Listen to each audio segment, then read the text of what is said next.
Alors bonjour tout le monde, bienvenue à cet autre épisode du Musclé et du Moine. Alors je suis le frère Lam dominicain, je suis en compagnie de mon confrère Joanne McGuire, que vous connaissez tous très bien. Salut tout le monde.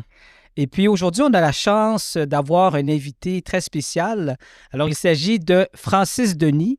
Alors bonjour Francis. Bonjour à vous deux. Merci de Ouais, me recevoir. ouais, tout le plaisir est pour nous.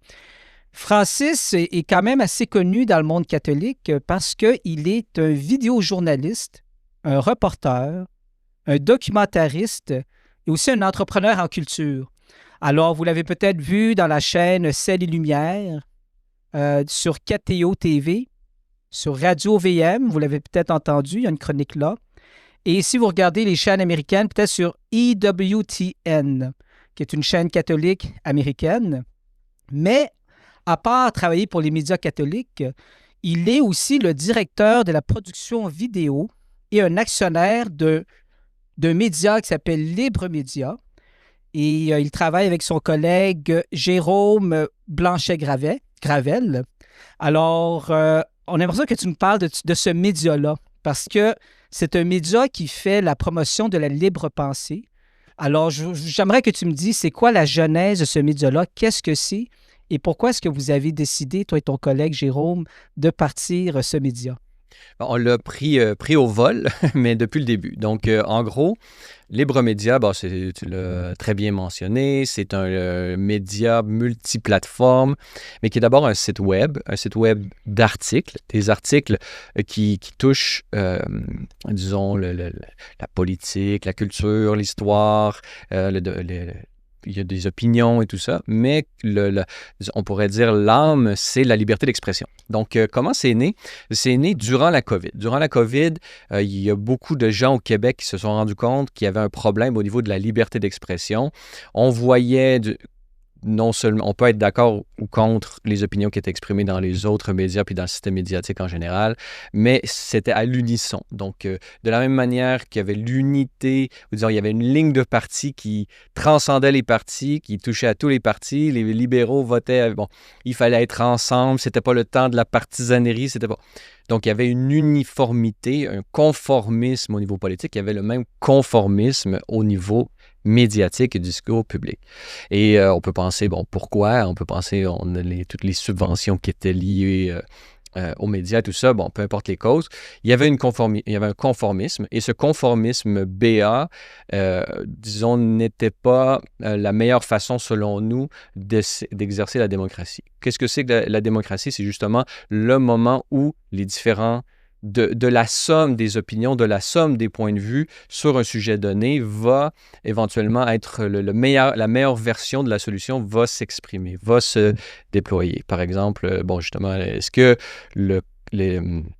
devant la COVID, plusieurs démocraties ont agit différemment. La Suède, par exemple, a mis le principe de liberté d'une manière maximaliste en incitant leurs citoyens les plus à risque, en donnant les meilleures informations possibles à leurs citoyens. Et les citoyens ont pris la décision par eux-mêmes pour justement disons, prendre la meilleure décision. Peut-être la mauvaise décision, mais c'était l'individu qui prenait la décision. Tandis que au Québec et dans d'autres démocraties, ça a été plutôt le conformisme, au sens où on prend une décision pour tout le monde.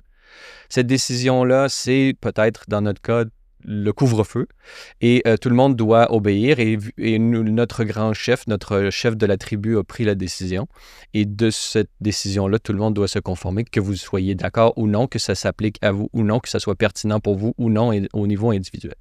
Donc, ce conformisme-là se manifestait dans les médias au moment de la COVID, et beaucoup de gens se sentaient plutôt rejoints au Québec par disons, le modèle suédois que le modèle québécois. Et donc, qu'est-ce qu'on a fait? Qu'est-ce que certaines personnes ont fait? C'est qu'ils se sont mis ensemble pour fonder un média. Donc là, il y a eu une première équipe là, qui s'est mise ensemble avec plusieurs personnalités qui avaient émergé dans les médias à ce moment-là, surtout dans les médias sociaux, là où il y avait plus de liberté de parole, plus d'opinions qui se manifestaient. Et ces gens-là se sont mis ensemble, ils ont fondé un média, ils ont fait une campagne. Et de là est né Libre Média. Et donc il y avait une unité tout le monde était d'accord à ce moment-là pour fonder ce média-là. Mais ces fondateurs-là, une fois que la COVID est partie, tout le monde a pu recommencer sa vie, tout ça. Il y a eu beaucoup de choses qui se sont passées. Et finalement, des gens tout le monde avait des familles, d'autres avaient des carrières en médias, d'autres avaient ci, avaient ça. Donc, ça devenait plutôt difficile après, quand les circonstances de la COVID ont disparu, c'est devenu difficile pour tout ce beau monde-là de rester autant impliqué. Et au départ, il avait engagé Jérôme Blanchet-Gravel pour pouvoir, comme rédacteur en chef, lui qui était journaliste et tout ça, il avait participé dans de nombreux médias à l'international, national et tout ça. Et il s'était aussi, on pourrait dire, il avait rayonné pendant la COVID parce qu'il avait écrit un livre qui s'appelait Un Québécois à Mexico. Un Québécois à Mexico, c'est justement l'incapacité de Jérôme de subir ce destin d'enfermement québécois et décider de s'exiler pour un temps, à tout le moins, au Mexique. Donc, Jérôme a été rédacteur en chef depuis le début de Libre Média et justement, quand les fondateurs se sont rendus compte que c'était plus possible pour eux de poursuivre l'aventure, Jérôme a proposé de prendre le relais. Donc, il est devenu, il est resté rédacteur en chef, mais il est devenu aussi le propriétaire majoritaire de cette entreprise-là maintenant. Et moi, ce que je lui ai proposé, c'est éventuellement, ça serait bien comme un média écrit. Aujourd'hui, on sait que les médias qui veulent performer doivent être multiplateformes. Et donc, moi, puisque j'avais beaucoup d'expérience au niveau de la création vidéo, de la création de documentaires, je lui ai proposé de partir cette nouvelle dimension de Libre Média qui était la production vidéo. Et maintenant, on a des podcasts. Donc, c'est principalement aujourd'hui un site web, avec on peut s'inscrire avec la souscription, on peut avoir des abonnements et tout ça, et ce qui nous donne accès à une panoplie d'articles qui touchent un peu tout, des grands articles, là, des articles recherchés, où est-ce qu'on a des gens sur le terrain souvent, donc on a fait souvent des couvertures à l'international. Et mon Libre Média essaie de présenter la meilleure information possible pour un public principalement canadien-français, c'est-à-dire donc, peu importe au Canada, au Québec principalement, mais toujours en essayant de montrer comment l'international est pertinent pour nous, parce qu'aujourd'hui, on assiste notamment en Occident, et la COVID l'a montré, on assiste à une uniformisation des enjeux. Donc, tout le monde, est interconnecté. Donc, ce qui se passe au Salvador, ce qui se passe en Amérique, aux États-Unis, ce qui se passe en France, on a les mêmes enjeux ici au Québec, et s'inspirer de ceux qui sont les partisans de la liberté d'expression, la liberté d'action, la liberté économique, tous ces partisans-là mènent un combat de leur côté aussi. Comment s'en inspirer? C'est justement en proposant au Québec des nouvelles qui relatent ce qui se passe ailleurs pour pouvoir nous en inspirer ici. Donc, c'est un peu où est-ce qu'on en est. Depuis le départ, on a maintenant un podcast, nous aussi, qui est simplement audio.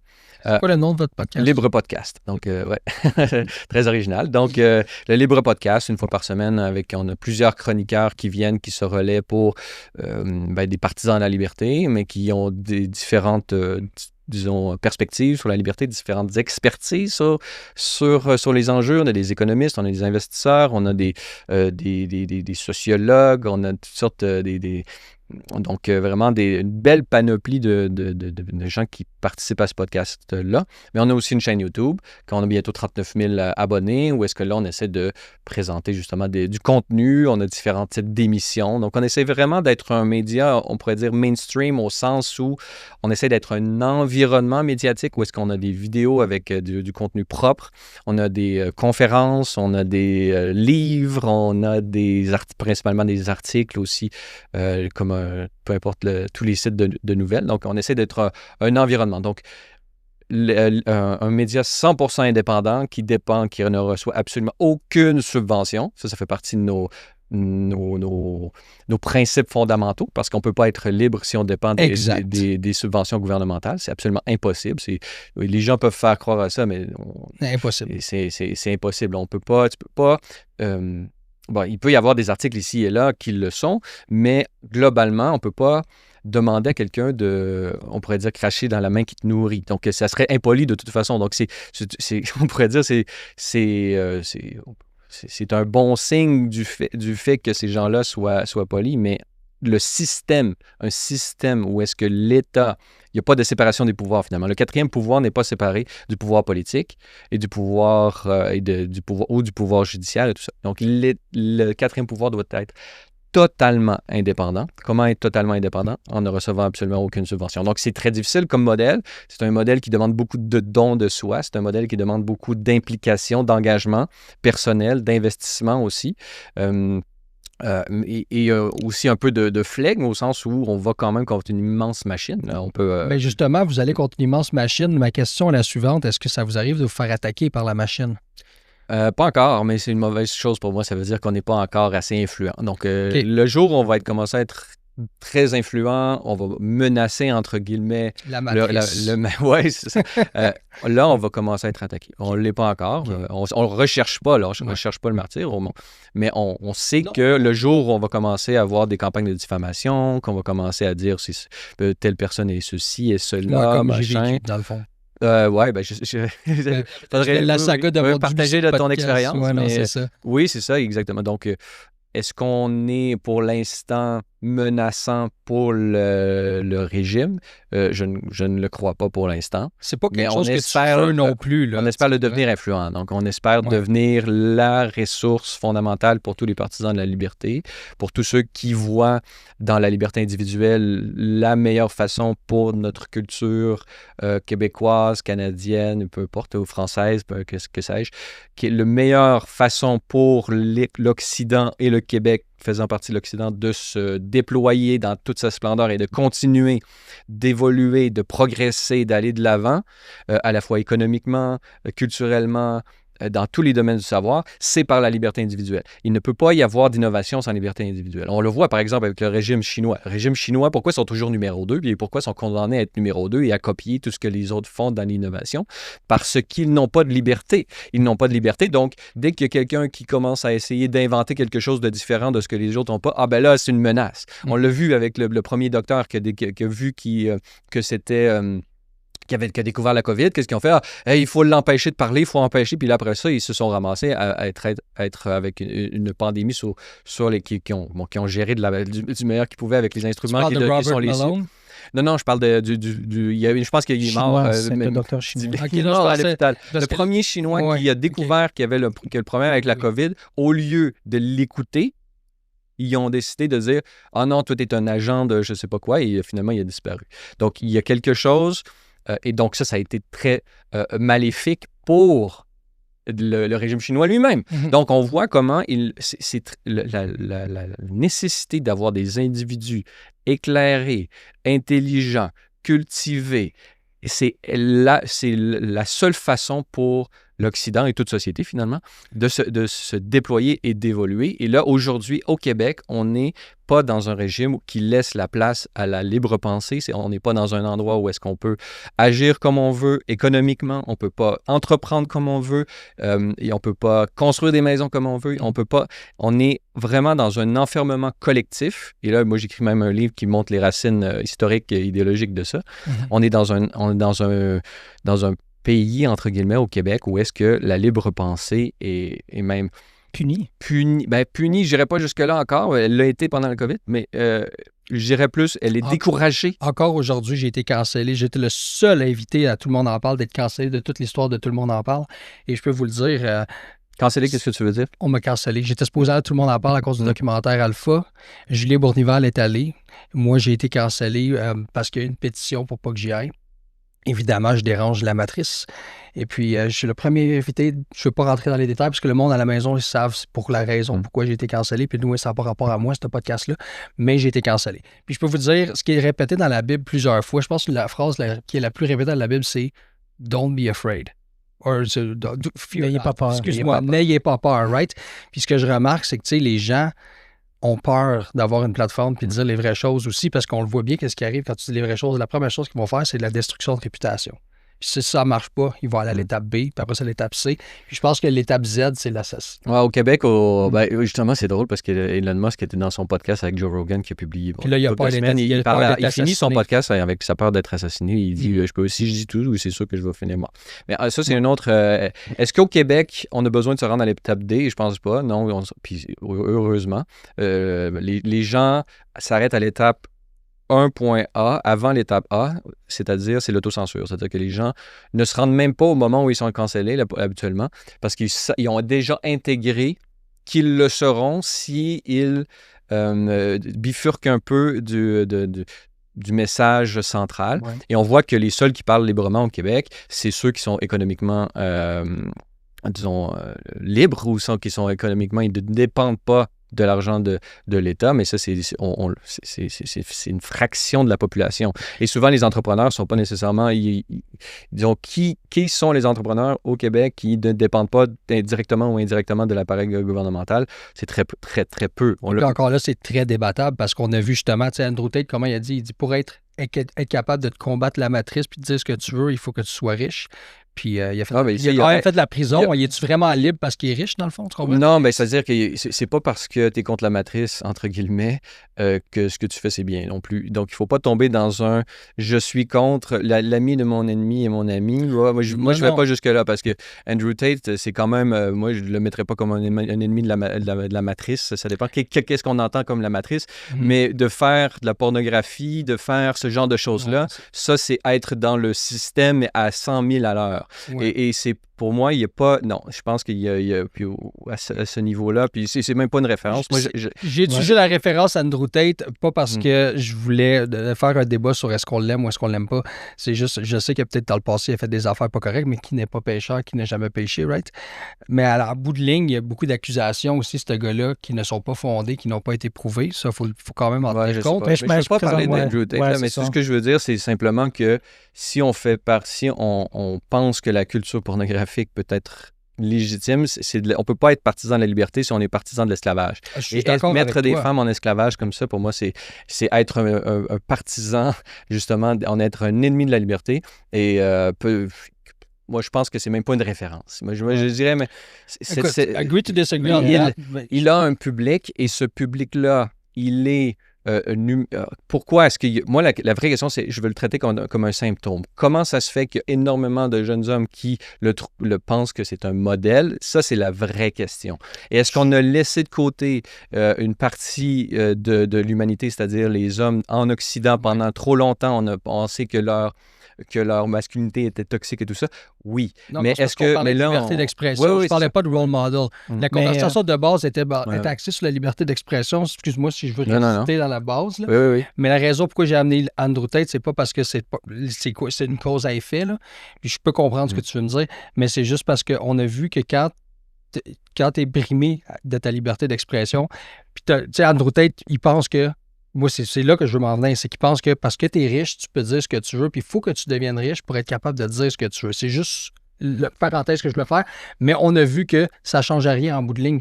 Parce qu'il n'y a personne, que tu sois pauvre, riche, que tu dépendes de l'État. C'est sûr que quand tu dépends de l'État, c'est pire. Vraiment. Parce que, comme tu as dit tantôt, you don't want to bite the hand that feeds you, right?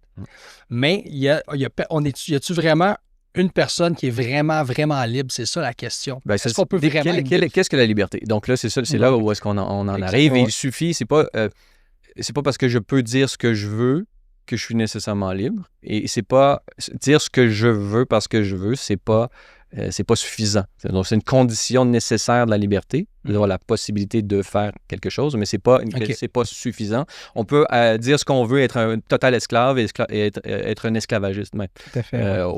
Au sens mais justement, Francis, concernant cette conception, moi, je reconnais la conception catholique de la liberté.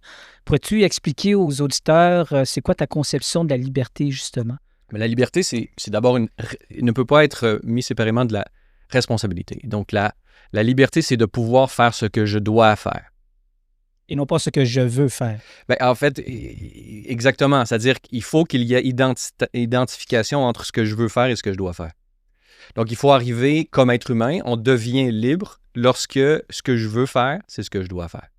Puis, je pense qu'une une culture saine, c'est une culture qui aide l'individu à comprendre par lui-même les tenants et aboutissants de ce pourquoi il fait les choses et de les vouloir. Donc, il y a une gradation, là, c'est la gradation de la morale. C'est-à-dire qu'on part du vice et de la vertu. Je ne suis pas un moraliste et j'essaie de voir les choses sur l'angle de la vérité plutôt que de l'angle du bien et du mal, là, habituellement, parce que je trouve qu'on est dans on est dans une époque janséniste, là, peu importe ce que nos poncifs nous disent sur l'état de la liberté, tout ça au Québec. Hein. On est dans le bien et le mal, tout le monde fait de la morale, tout le monde... puis ils ne se connaissent même pas les principes de ce qui fait une chose bien ou mal. J'essaie d'être resté dans la vérité. Mais si on veut comprendre le bien et le mal, il y a la gradation du vice, on part du vice et on va jusqu'à la vertu. Le vicieux, c'est celui qui fait le mal et il pense que c'est bien. Après ça, tu as l'intempérant. L'intempérant, c'est celui qui fait le bien puis il n'aime pas ça. Qui fait le mal, mais il n'aime pas ça faire le mal. Après ça, tu as le tempérant, c'est celui qui fait le bien, mais il n'aime pas ça, c'est difficile, puis il le fait avec difficulté. Puis après ça, tu as la vertu, c'est comme le dernier échelon de ce spectre de la moralité. C'est celui qui fait le bien et qui aime ça. Et il le fait avec plaisir et facilité. Donc, on est tous à des degrés divers selon ce dont on est, où on est dans notre vie et tout ça par rapport dans ce degré de vertu. Donc, où en est la culture québécoise telle que se présente aujourd'hui au Québec, dans les médias, tout ça? Moi, je pense qu'on est plus... ça dépend de quel sujet on parle. Donc, pour moi, le but de la société, le but de la culture, c'est de rendre les gens ou donner toutes les conditions de la possibilité pour être vertueux, c'est-à-dire vouloir le bien qu'ils doivent faire personnellement, par eux-mêmes, pas par coercition. Au Québec, on n'est pas là. Je pense que tout dépendant, comme je disais, des sujets, on est surtout dans l'intempérance ou dans la tempérance. C'est-à-dire que l'État, ou collectivement, on s'est donné un État qui nous prend comme étant des gens qui, par nous-mêmes, on ne serait jamais capable de faire le bien par nous-mêmes volontairement. Donc, on va nous obliger collectivement, forcés par exemple, des impôts, on va nous obliger à faire le bien qu'on ne ferait pas si on n'était pas obligé de le faire. Oui, aussi. Parce que aussi les forces de l'ordre nous l'obligent selon les Mais c'est ça, ça fait partie des forces de la coercition. C'est-à-dire, quelles sont les forces de la coercition? Il y en a plusieurs. Ouais. Mais qui nous obligent à faire le bien que selon eux, on ne ferait pas si on n'était pas obligé de le faire. Ouais. Donc, ça, pour moi, est-ce que c'est une vision pessimiste de la société, d'obliger les gens à faire le bien qu'on pense qu'ils ne seraient pas capables de faire. Et souvent, si on regarde ce pourquoi les impôts, par exemple, l'argent des impôts sont utilisés, on est dans une société souvent vicieuse ou intempérante, au sens où on va nous obliger à faire on va nous obliger à faire le mal qu'on veut, le mal qu'on veut pas faire, ou on va carrément nous obliger à faire un mal auquel exactement. on est. Même Jésus l'avait dit dans la Bible, on s'en est parlé avant le podcast, c'est donner à César ce qui est à César. Je pense qu'il y a des affaires qu'on n'a pas de contrôle dessus, puis je pense pas qu'à la fin de notre vie en tant que catholique chrétien, on va être jugé sur le fait qu'on a donné des impôts au gouvernement, puis eux autres s'en ont servi pour faire le mal. Je sais pas si c'est là-dedans que tu voulais te rendre. Ça dépend. C'est ça. Qu'est-ce qui est à César? C'est-à-dire, on peut aller au point de vue théorique, mais donc, qu'est-ce qui appartient à César? Qu'est-ce qui appartient à Dieu? Donc, c'est ça, c'est déjà là, avoir une idée plus claire, parce que là, les gens, ils sont même pas capables de faire la distinction du spirituel et du temporel aujourd'hui. Aujourd'hui, César, c'est Dieu. Aujourd'hui, on est dans l'État-providence. On prend le mot providence. Qu'est-ce que c'est que le mot providence? Le mot providence, c'est un attribut que la théologie chrétienne donne à qui? À Dieu, pas aux hommes. La providence, pas les hommes. La providence, c'est Dieu qui est provident. Et le provident, dans la théologie chrétienne, il y a d'autres théologies où est-ce que Dieu n'est pas provident.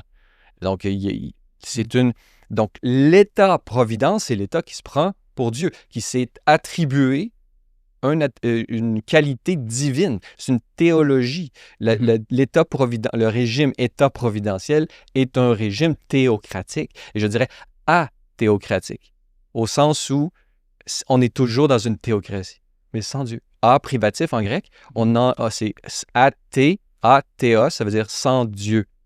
Bon, au Québec, selon moi, on est dans une athéocratie, c'est-à-dire on est dans une théocratie sans Dieu. Et le Dieu, c'est l'État. Et pour moi... Ou la science.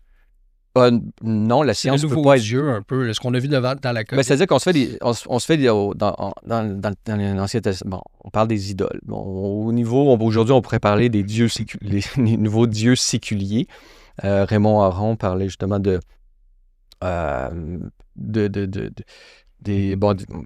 faudrait que je me rappelle un peu mais on parlait justement de cette capacité de l'homme moderne à se faire des dieux de substitution.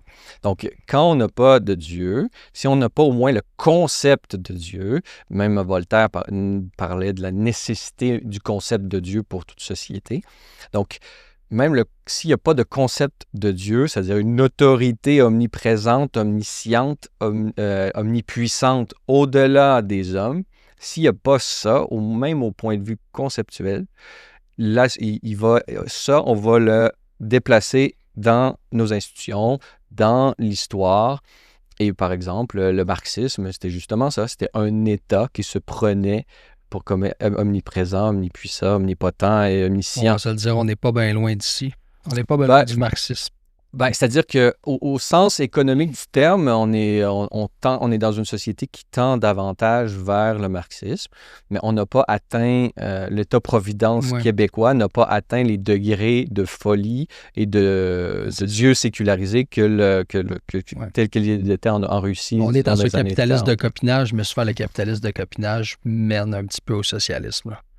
Ça veut dire que le socialisme, c'est un régime politique avec énormément de ramifications selon les lieux et les cultures. Là.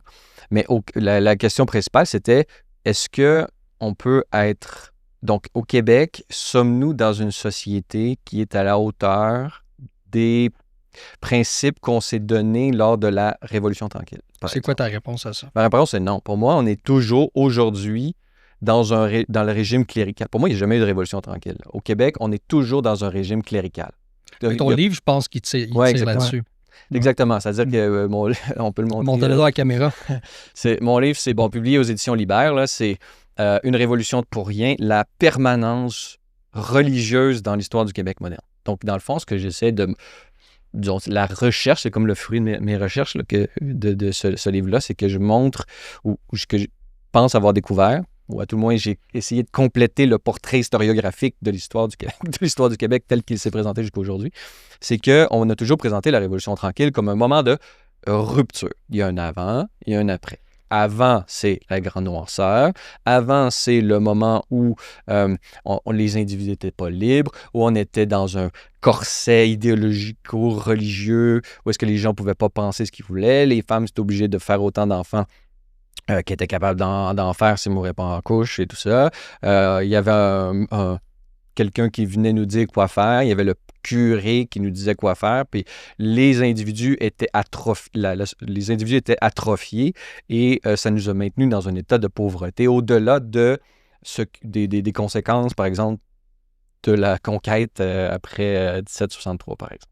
Si ça ne te dérange pas, Francis, j'aimerais juste qu'on va garder tes idées pour peut-être la deuxième partie de l'entrevue. J'aimerais qu'on reste sur le média Libre Média. Oui. Donc, d'après ce que je peux comprendre, c'est que Libre Média se veut un média un peu alternatif aux grands médias d'aujourd'hui. Est-ce que c'est comme ça qu'on peut comprendre? On essaie de compléter. C'est-à-dire que si on regarde au niveau du bien, comme on l'a dit, hein, quel est le bien pour une société? C'est une société où il y a la liberté d'échange, non seulement des biens, mais des idées. Et aussi ce qu'on appelle aujourd'hui des narratifs, c'est-à-dire que des événements, là, en ce moment, on est un samedi matin, il y a plein d'événements qui se passent en ce moment. Quels sont ceux qui vont être relayés dans les médias, c'est-à-dire quels sont ceux qui ont la pertinence d'attirer l'attention de la société? Donc, qui décide quel est l'événement qui est pertinent pour la société, pour son déroulement, puis pour les éventuels ajustements qu'on doit faire comme démocratie, par exemple. Oui, puis selon toi, c'est qui ces personnes? C'est le rôle des médias, en grande partie, mais ça peut être... aujourd'hui, il y a les médias sociaux qui viennent mettre une brèche là-dedans, mais habituellement, c'est les médias qui vont, parce qu'ils sont des professionnels, justement, ils réussissent à faire des interconnexions entre le monde politique, le monde, disons, académique, le monde juridique, le monde ci, le monde ça, toutes les dimensions de la société. Les médias ont développé, il y a des gens qui étudient là-dedans le journalisme pour être capable de discerner qu'est-ce qui est pertinent pour l'ensemble. Donc ça, en théorie, l'organigramme fonctionne. Il n'y a pas de problème au niveau de la structure de comment c'est présenté. Le problème, c'est que c'est comme un peu pourri de l'intérieur. C'est-à-dire que quand il y a c'est-à-dire que les différentes industries ou médias, ou disons de ceux qui ont la mission de réaliser ça, ils se sont comme, on pourrait dire, assis sur leur steak, là, c'est-à-dire qu'ils ont pensé que ça allait de soi parce que c'était bien fait. Parce que l'organigramme est parfait. Il y a tout a l'air de fonctionner, donc on va arrêter de travailler fort, on va arrêter, puis finalement, là, justement, il y a un peu de copinage, c'est-à-dire que, mais là, j'ai mon ami qui est juge, puis là, il y a moi aussi, puis là, j'ai mon ami qui est là, puis tout ça. Et là, le problème avec le Québec, c'est que ça se décompose de l'intérieur beaucoup plus rapidement parce que tout le monde est un peu dans le même bateau à cause de l'État qui se prend pour Dieu, qui vient mettre tous ces gens-là en lien. Donc là, on a un problème à ce niveau-là. Donc, donc, c'est difficile à comprendre. C'est difficile à comprendre que le bateau est percé, puis qu'on est en train de couler tout le monde ensemble, quand tu es dedans, puis quand tu dépends de ça. Et donc, comment attirer l'attention là-dessus. Les médias sociaux permettent justement de le faire, de se rendre compte où est-ce qu'on est, parce qu'ils apportent justement des nouvelles idées. Oui, mais en même temps, Francis, c'est que les médias sociaux, c'est beaucoup de choses, hein? Et il y a beaucoup de gens qui sont dans les médias sociaux. Il peut y avoir des gens très formés comme toi, par exemple, ou comme Jérôme Blanchet-Gravel, mais il y a aussi toutes sortes de personnes qui peuvent partir des podcasts et qui vont dire toutes sortes de choses sans trop savoir de quoi ils parlent. Alors, mais c'est la pertinence dont je parlais tout à l'heure. Ouais, OK. C'est-à-dire qu'eux, ils vont mettre l'accent sur des choses impertinentes ou pertinentes, mais ils vont le faire dans un angle qui, lui, est impertinent parce que, justement, ils n'ont pas nécessairement les capacités de comprendre l'organicité de la société. Donc, c'est important aujourd'hui que donc, c'est pour ça que j'ai certains désaccords, par exemple, avec Elon Musk qui va dire « Vous êtes le journaliste aujourd'hui ». Peut-être que je suis d'accord que vous êtes les journalistes aujourd'hui. C'est-à-dire qu'il doit y avoir une nouvelle génération de journalistes qui passent peut-être par les médias, mais ils doivent se rendre compte que tout n'est pas pertinent. Puis c'est pas parce que vous avez le goût de quelque chose, pas parce que vous pensez que vous, pour votre vie, c'est pertinent que ce l'est nécessairement. Donc là, je comprends. Donc, le média mainstream, disons, eux qui sont dans le régime, eux, ils présentent l'information telle qu'elle permet une juste adaptation du régime comme tel. Du régime État providentiel que j'ai mentionné. J'ai comme l'impression qu'il n'y a pas de juste milieu, puis le juste milieu n'est pas atteignable. Parce que tu dis, c'est un problème. Je ne suis pas en désaccord que Elon Musk a dit, c'est qu'on est les journalistes. C'est sûr que ça va causer des problèmes parce qu'il y en a plein, dans le fond, qui vont se dire journalistes puis qui vont publier des informations. Là-dessus, on est d'accord? Oui, juste des niaiseries. Des vraies choses, mais des niaiseries. Mais de l'autre bord, si on a un contrôle là-dessus, si on a un contrôle, on n'a pas vraiment de liberté d'expression. Fait il peut pas... Moi, mon problème là-dedans, c'est que on ne voit pas où est-ce qu'il peut avoir un juste milieu. Personne n'est capable de m'écrire c'est où le juste milieu là-dedans. Exactement. Puis c'est pas au pouvoir nécessairement à le dire. Moi, je suis pour une vision.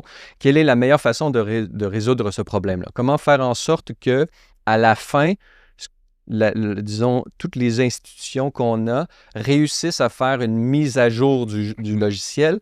Pour moi, la meilleure façon, parce que là, on voit que c'est sclérosé. C'est-à-dire que là, en ce moment, les institutions sont en train de s'écrouler de leur propre poids parce qu'ils pensent être autosuffisants du système tel qu'il a été présenté, qu'il a été développé dans la deuxième partie du 20e siècle et là, on n'est plus là. Pour moi, la meilleure façon d'arriver à ça, c'est justement par une vision maximaliste de la liberté d'expression. C'est-à-dire que qu'est-ce que ça présuppose, une vision maximaliste de la liberté d'expression? Ça présuppose que les gens individuellement, sont intelligents et qu'éventuellement, ils vont arriver globalement, si on laisse les idées circuler, ça va être celui qui va argumenter de la meilleure manière qui va gagner, dont l'idée va être mise en pratique. Pour moi, en ayant une vision maximaliste de la liberté d'expression, et ça ne veut pas dire qu'il n'y aura pas des ratés, mais il va y avoir moins de ratés que si on laisse, disons, une espèce de gouvernement central juger de ce qui est bien et de ce qui est mal. On peut le voir en économie. Aujourd'hui, par exemple, le gouvernement du Québec, là, qu'est-ce qu'il fait? Il choisit les gagnants et les perdants. Et finalement, on se ramasse avec juste des perdants. On se ramasse juste avec des Nordvolt. On se ramasse juste avec des scandales de ça clique où est-ce que ça coûte 1 milliard quand ça aurait dû coûter 60 millions. On se ramasse juste avec des mauvais. Pourquoi? Parce que c'est pas assez sophistiqué. Tu penses pas que le problème aussi pourrait être face à l'algorithme sur les réseaux sociaux? Parce que souvent, ce qui est propulsé, c'est justement des choses qui sont pas vraiment intellectuelles. Oui, bien, on peut faire... ça dépend du média social dont on parle. Donc, est-ce que, par exemple, je suis en train de lire un livre super intéressant de Alex Karp, qui est le PDG de Palantir, qui est une compagnie d'intelligence artificielle, mais qui est en train de révolutionner le monde en ce moment, là, le monde de l'entreprise, le monde de la gouvernance et tout ça. Donc, on ne le sait pas, mais c'est peut-être ce qui est utilisé en ce moment dans le Doge d'Elon Musk pour essayer de rationaliser tout ce qui peut l'être dans l'appareil gouvernemental américain.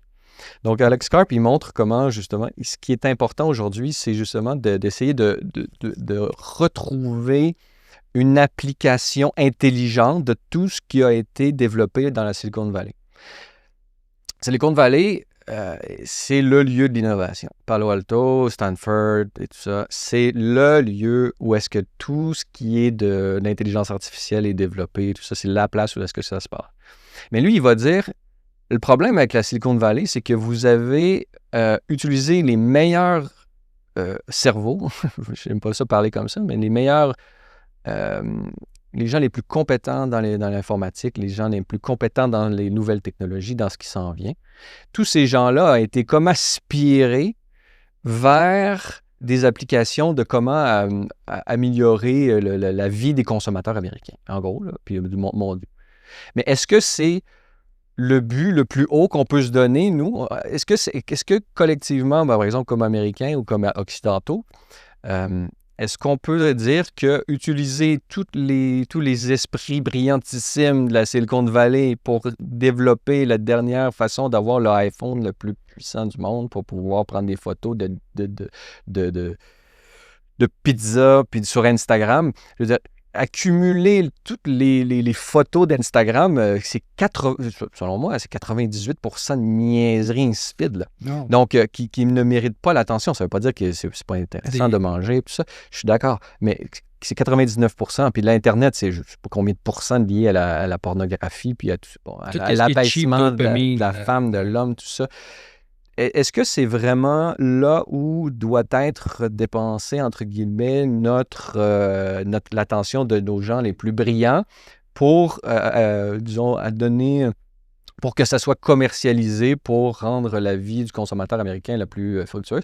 Ça ne veut pas dire qu'il ne faut pas faire ça, mais ça veut dire mais c'est une question de proportionnalité. Et donc, lui, il va dire non. C'est pas là. Je veux dire, dans les années 60, on mettait les efforts collectifs dans des grands projets. On est allé sur la Lune, on a développé des ci, des ça. Aujourd'hui, comment faire en sorte que la Silicon Valley décide de se réimpliquer dans des projets plus grands que le simple confort du consommateur américain? Comment faire ça? C'est le grand problème qu'il se donne dans ce livre-là de la République technologique, là, en français, je crois.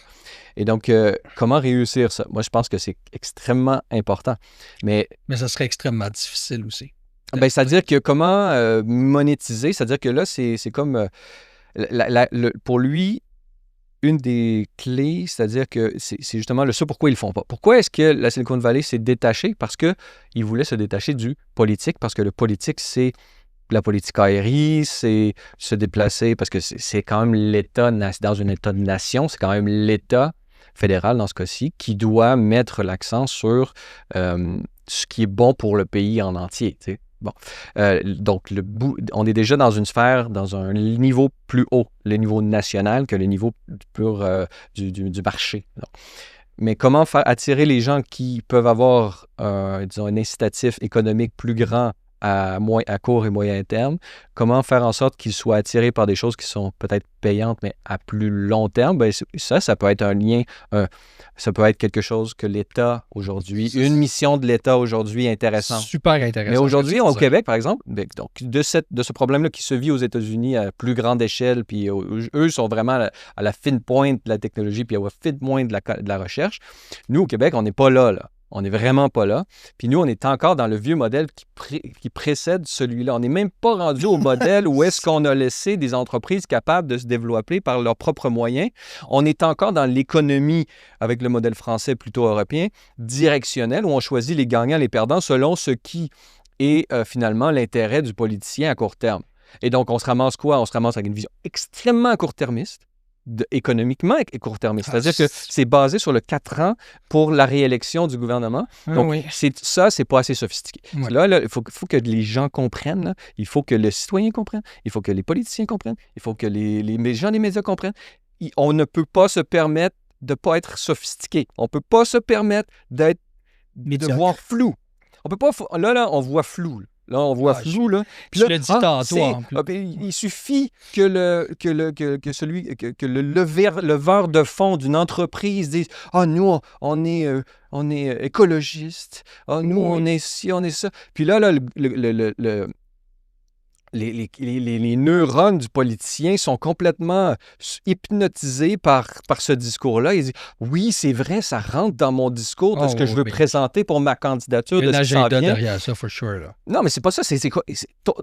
Le politicien qui regarde à court terme sa réélection dans le cadre d'une société sous-sophistiquée par rapport à ce qu'on devrait être, ben lui, le critère décisionnel pour choisir qui est le gagnant, qui est le perdant, lui aussi, il est sous-sophistiqué et finalement, il va choisir un perdant. Et là, on choisit un perdant, un autre perdant, un autre perdant, un autre perdant. Et là, qu'est-ce qui arrive? Ben, à moyen et long terme, on va s'appauvrir collectivement, on sera plus compétitif et puis là, on va avoir des présidents d'un pays plus fort à la fine pointe qui va arriver puis qui va nous menacé au sens où on va tellement être devenu vulnérable, et là, c'est l'état où est-ce qu'on est aujourd'hui. On est tellement vulnérable à tous les niveaux que la seule chose qu'on a à répondre contre des menaces de tarifs, par exemple, c'est de la gesticulation de « Ah, nous, on est pur, on est gentil, puis ah, lui, il est tellement méchant. » Puis ça, là, ça ne rendra pas ta société plus attractive. Il y a aussi un agenda pour détruire la masculinité, là, je m'excuse, mais ça fait en sorte... Mais ça, c'est un autre sujet. Alors, ce que je suggère, c'est qu'on va prendre une pause. Alors, merci Francis pour cette première partie. On vous revient plus tard pour la deuxième partie où là, cette fois-ci, on va parler du livre de Francis Denis qui s'appelle « Une révolution pour rien, la permanence religieuse dans l'histoire du Québec moderne » aux éditions Libère. Alors, restez avec nous.